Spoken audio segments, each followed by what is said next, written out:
Lacs area. Yesterday, she went snowmobiling, then she stopped for some lunch at a really popular spot in Waukon. Today, she is back with yet another adventure. And this one takes some practice and maybe some luck from the weather gods. Before Emily tried a sport called kiteboarding, she stopped at a restaurant in Garrison for some good old-fashioned fun and, of course, food too.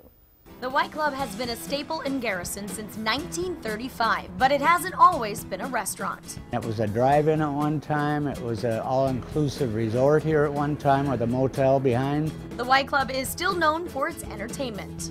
7 bars have gotten together and we're doing all kinds of events, snowmobile runs, and we had a shuffleboard on ice last weekend. Everybody had a shuffleboard court out.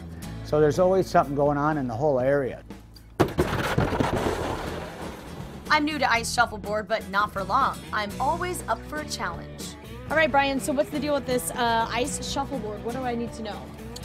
Well, the best thing is you got to go low and slow to keep it from rolling. Okay. And the main idea is get it in the red spot so you can get a free lunch here at the Y Club. I'm in. Okay, what are the chances of me actually getting this? Well, I think we should have a little one-on-one here. Perfect, let's do this. All right. You scared? He's scared, he walked away. He's scared. He's shaking in his boots.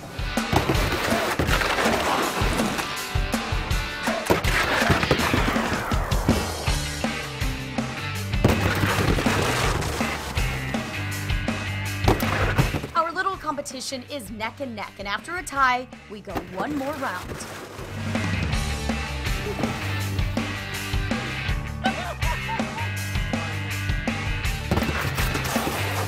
Winner, winner, chicken dinner. But not for me. Nice job.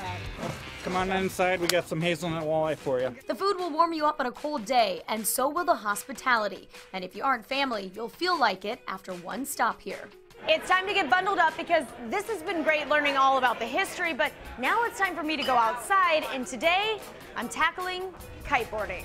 If you've never heard of it or seen it, this is what you've been missing. It can be done in the summer, but it's this time of year that makes it really interesting. It's done on a frozen lake, and this is the guy who is about to hook me up with a lesson. Kiteboarding, never done it. What's it all about? Looks a little intimidating. Well, I'm here to get rid of any of the mysticism about it. It's not that intimidating.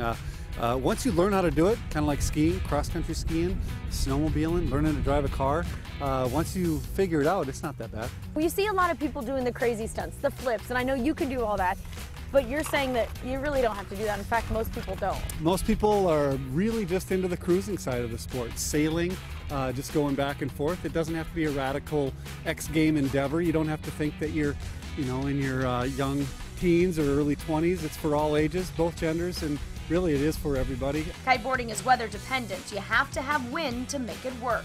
In fact, we're constantly looking which direction the wind may be best, and Mike says that's what he loves about the sport. You never know what you'll get.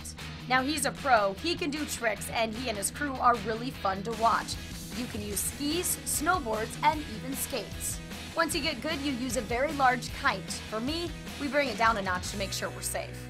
The biggest thing right away when you're brand new is just use small kites, small gear. There's no reason to get hurt. We want to play again tomorrow.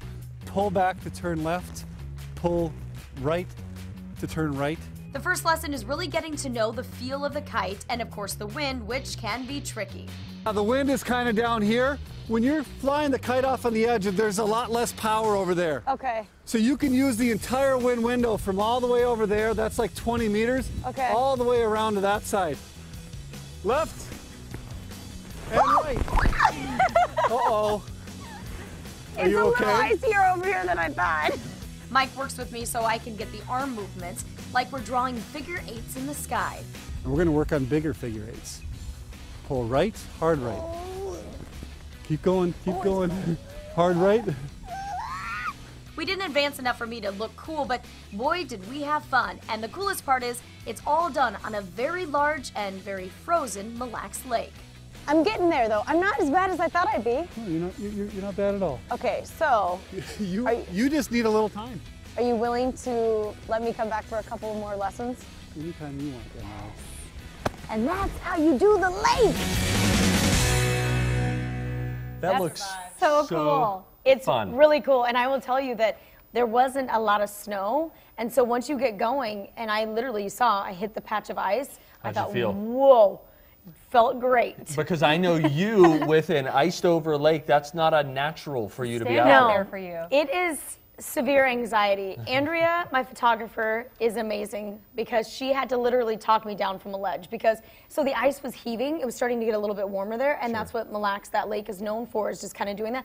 These little mountains, which I've never witnessed, are just moving up, and 5 times the bridge that they moved from where we were to get on, they kept moving it throughout the day because the ice was moving so much. I was having severe anxiety, so I had to walk over that. And they kept telling me, oh, you're fine, you're fine. You're little. You're good. You're But fine. it was great. It was so much fun, and I really want to go back and keep doing it because then eventually I could put skis on and do what he's doing. Oh, that would be so fun. Oh, it was so cool. Can you really do it at night, too? Oh, he does it at night. He said it's so peaceful because you don't hear anything, and you can just see the glow of the stars. He said Right, it you is get that nice reflection. absolutely Wow. beautiful. Wow. Yeah, so maybe that's what we all do. That would be And great. I tell you what, yesterday, this same case today as with your story from yesterday, when you go to these restaurants up there, there's something about it that just seems like a village, just cozy, is. like you just kind of Everyone go kinda and knows just each other. relax. They do, and they all work together. You heard that at the Y Club. There's so many options up there, and yet everybody kind of teams up, and that's what makes it so special. And the Y Club, they do so much stuff with kiteboarding over there too. And there's a big festival coming up March 7th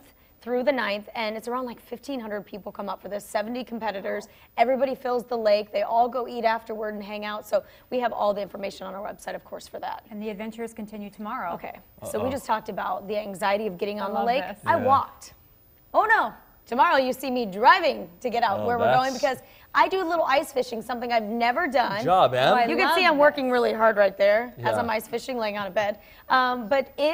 But just getting there was the biggest challenge for me, a little scary, but at the end of the day, it was probably one of my favorite adventures that I've done. Okay, looking forward to it. Thanks, Em. Yeah, you're welcome. Emily. For more information on how you can do the lake, go to TwinCitiesLive.com and click on Fun. A big thanks to the Mille Lacs Area Tourism Council for sponsoring Twin Cities Live and getting us all excited about the Mille Lacs area. So cool. Still to come, I put 3 top shelf slow cookers to the test. 1 reigns supreme, and I'm giving away the winner to one of